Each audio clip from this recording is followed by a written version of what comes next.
제가 먼저 말씀과 함께 100페이지를 읽겠습니다. 하나님께서 예루살렘을 진리의 성읍으로 회복하시겠다고 말씀하십니다. 사람들은 손에 지팡이를 쥐기까지 건강하고 평안하게 늙어갈 것이고 수많은 아이들은 거리거리마다 뛰어놀 것입니다. 땅에서는 포도나무마다 풍성한 열매를 맺고 하늘에서는 때와 때에 따라 이슬이 내리는 풍요로운 땅이 될 것임을 약속하십니다. 앞으로 유다와 이스라엘은 저주의 땅이 아니라 복 자체가 될 것입니다. 나아가 이스라엘 백성이 해야 할 일까지 명시합니다. 언제나 진실만을 말하고 재판 중에는 공정해야 하며 상대방을 해하려는 의도를 내려놓고 거짓말을 해서는 안 됩니다. 아멘. 오늘 본문을 통해서 주시는 말씀으로 세 가지 기도 제목을 나누고 함께 기도하시도록 하겠습니다. 첫 번째로 우리가 기도할 제목은 질투하시는 하나님의 마음을 깨닫게 하소서, 이렇게 기도하시기 바랍니다. 오늘 우리가 읽은 말씀, 2절의 말씀을 다시 한번 읽겠습니다.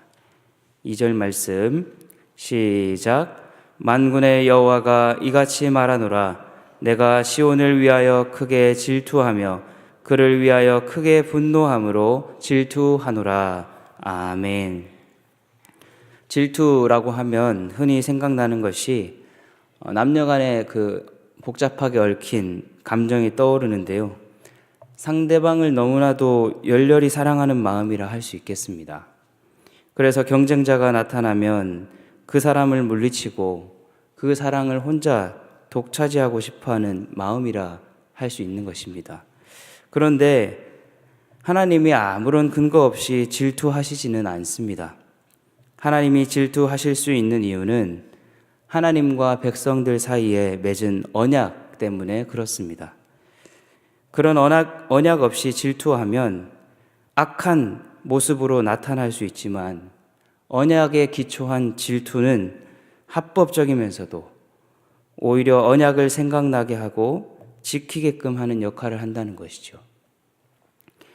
예를 들어 남녀 간에 서로 사귀기로 했는데 남자가 다른 여성과 친하게 지내는 모습을 보고 분노하거나 투정을 부리면 그것은 합법적인 질투겠죠.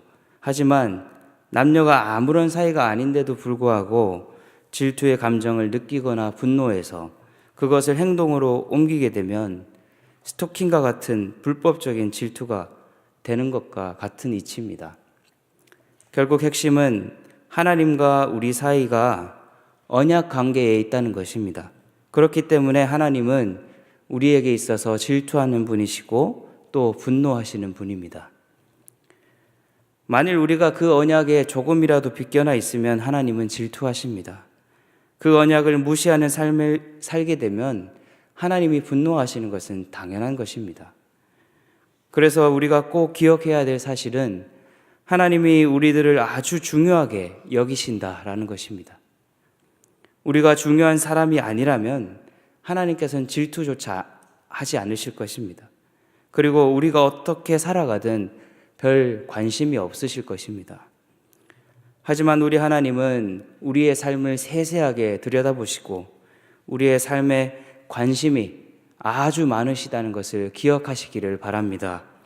우리를 자신의 백성 삼으시겠다고 약속하셨기에 그 약속에 기초하여 우리 주님은 눈동자와 같이 지켜보시고 보호해 주시는 분입니다. 그런 하나님의 마음을 깊이 깨달으시고 우리들 역시 우리들에게 맡겨진 영혼들의 삶에 더 깊은 관심을 갖고 질투가 많은 하나님의 질투를 품으시는 모든 성도님들 되시기를 축복합니다. 두 번째 기도 제목은 우리들의 손을 강하게 하여 주옵소서, 이렇게 기도하시기 바랍니다. 우리 함께 9절의 말씀을 다시 한번 읽겠습니다. 9절입니다. 시작. 만군의 여호와가 이같이 말하노라. 만군의 여호와의 집 곧 성전을 건축하려고 그 지대를 샀던 날에 있었던 선지자들의 입의 말을 이 날에 듣는 너희는 손을 견고히 할지어다. 아멘. 여기서 우리가 주목해야 될 문장은 손을 견고히 할지어다 라는 문장입니다. 손을 견고히 한다는 말은 굳게 붙들어라는 말입니다. 선지자들의 말을 굳게 붙잡으라는 뜻입니다. 이 선지자들의 말이 무엇입니까? 성전이 다시 세워진다는 것이죠. 그 성전 건축을 둘러싼 방해 요소들이 많더라도 포기하지 말고 마음을 굳게 먹으라는 것입니다. 외부의 적들이 호시탐탐 쳐들어오려고 합니다. 백성들의 마음은 성전 건축에 적극적이지 않습니다. 이런 어려움 속에서 주님은 백성들에게 손을 견고히 할지어다 말하고 계십니다. 그렇다면 이 말씀이 오늘 우리들에게 어떤 의미가 있겠습니까? 성전 건축을 생각해 보시기 바랍니다. 오늘날 성전 건축이 의미하는 바가 무엇이겠습니까? 단순히 건물을 올리는 것이 아닙니다. 오늘날의 성전 건축은 하나님을 마음의 중심에 둔 사람들이 말씀대로 사는 것입니다. 말씀대로 그 사람의 삶을 세워가는 것이지요. 결국 성전 건축을 방해한다는 것은 하나님을 마음 중심에 모시고 사는 사람들을 방해한다는 뜻과 같습니다. 하나님께 예배하고 말씀 듣고 하나님 앞에 바로 서려고 노력하는 사람들을 방해하는 어떤 세력들이 있다라고 하는 것이죠. 그런 세력들을 향해 하나님은 그런 세력들에 의해 방해받고 있는 백성들을 향해 하나님께서는 손을 견고히 할지어다 마음을 굳게 먹으라고 말씀하고 계십니다. 우리는 우리들 각자가 있는 곳에서 성전을 건축합니다. 가정에서도 직장에서도 하나님을 믿는 무리들을 발견하고 그곳에 성전을 세웁니다. 그러나 그 일이 만만치 않습니다. 반기지 않는 사람들도 많고 여러 외부적인 요인들도 많아서 방해가 심합니다. 그러나 우리는 하나님을 마음의 중심에 두고 사는 삶을 포기하지 말아야 될 줄 믿습니다. 어떤 방해 가운데에서도 하나님을 마음 중심에 둠으로 성전을 지어가는 일에 용기를 내어야 될 줄 믿습니다. 그래서 각자가 처한 현실 속에서 방해하는 세력 앞에 굴복하지 않고 계속해서 성전을 지어가시는 저와 여러분이 되기를 간절히 소망합니다. 주께서 여러분의 손을 강하게 하실 것입니다. 용기를 내어 승리하시기를 간절히 소망합니다. 마지막 기도 제목입니다. 마지막 기도 제목은 함께 따라해 보겠습니다. 하나님의 진리가 흐르는 통로가 되게 하소서. 우리 각자가 성전으로 지어져 가는 것의 최종 목적은 하나님의 진리가 우리를 통해 흘러가는 것에 있다고 하는 것입니다. 생각해 보십시오. 물이 고여 있으면 썩기 마련입니다. 그러나 물은 흘러 들어오고 흘러나가야 합니다. 하나님의 진리 역시 마찬가지입니다. 그 하나님의 뜻, 하나님의 진리를 나만 가지고 있는 것이 아니라 이웃들에게 그 진리의 말씀을 흘려보내야 된다는 것입니다. 여러분, 솔로몬의 화려한 궁전을 한번 생각해 보십시오. 얼마나 화려했습니까? 그러나 그 안에는 우상이 득실거렸습니다. 그 성전은 수많은 백성들의 피와 고통이 서려 있는 곳이었습니다. 결정적으로 그곳은 이스라엘 백성들만을 위한 예배 처소였습니다. 그 성전의 말로가 어땠습니까?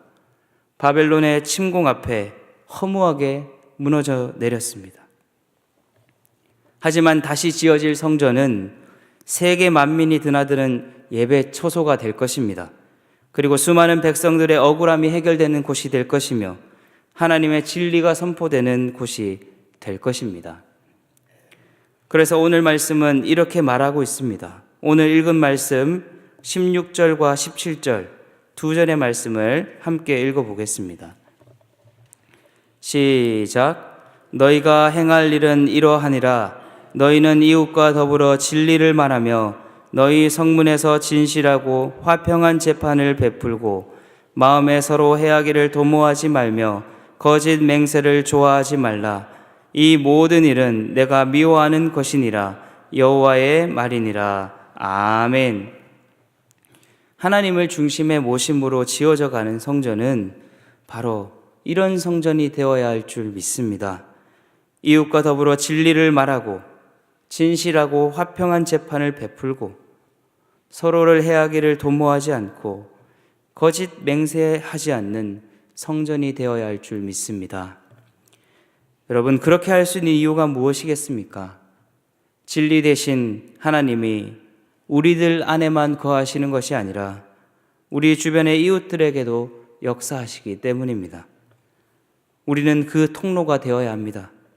우리를 통해 역사하시는 진리의 하나님께서 이 땅 백성들의 억울함을 들으시고 그들을 위로하시고 그들 가운데 평화를 허락하실 줄 믿습니다.